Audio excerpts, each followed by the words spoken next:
Englen Gabriel blev sendt fra Gud til en by i Galilea, der hedder Nazaret, til en jomfru, der var forlovet med en mand, som hed Josef og var af Davids hus.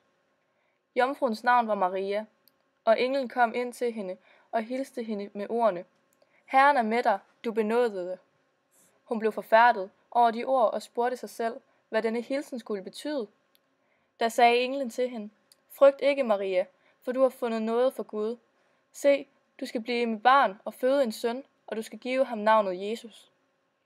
Han skal blive stor og kaldes den højeste søn, og Gud Herren skal give ham hans fader Davids trone. Han skal være konge over Jakobs hus til evig tid, og der skal ikke være ende på hans rige. Maria sagde til englen: Hvordan skal det gå til? Jeg har jo aldrig været sammen med en mand.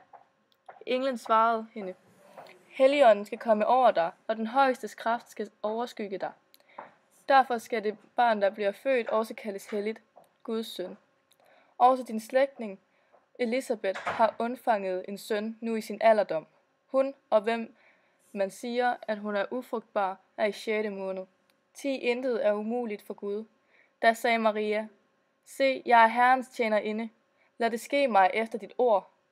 Så forlod englen hende.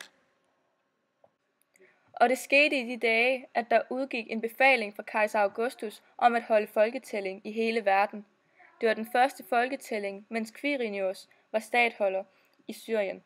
Og alle drog hen for at lade sig indskrive, hver til sin by.